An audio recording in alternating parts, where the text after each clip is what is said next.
ሰላም እንዴናችሁ እንደምን ዋላችሁ አሁን ወሳኝ የሆነ መረጃ ይዤላችሁ መጥቻለሁ ሰሞኑን እንግዲህ ኢትዮጵያ ላይ ያለው ሁኔታ ይታወቃል በቢቢሲ በአልጀዚራ እና በተለያዩ የዓለም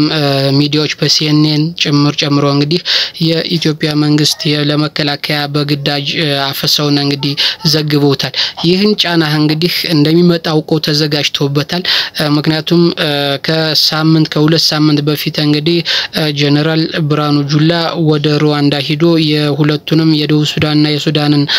ከፍተኛ አመራሮች ጋር መወያየቱ ይታወቃል ይሄም እንግዲህ ይሄንን ማድረግ ስላቀዱበት ከኢንተርናሽናል ጫና እንግዲህ አፈሳ ብናደርግ ጫና ሊመጣብን ይችላል ስለዚህ ብሎ ከነሱ ጋር ልክ ደንበር ጥሰው እንዲገቡና በዛ መንገድ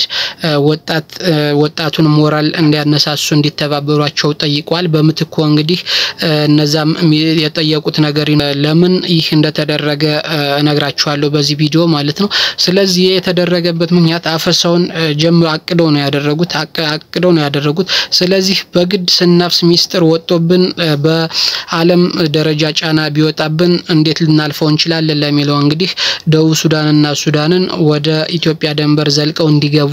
በማድረግ እንግዲህ ሀገር ተወረረች ስም ወጣቱን በሞራል ወደ መከላከያ ለማስገባት ታቅዷል ማለት ነው ይሄ ነው እየተደረገ ያለው ትላንትና ወደ ሱዳን ደንበር ጥሳ የገባችበት ምክንያትም ነው ስለዚህ በዚህ መንገድ ወጣቱን ሞራል አነሳስቶ በግፍ ወደ መከላከያ ማስገባትና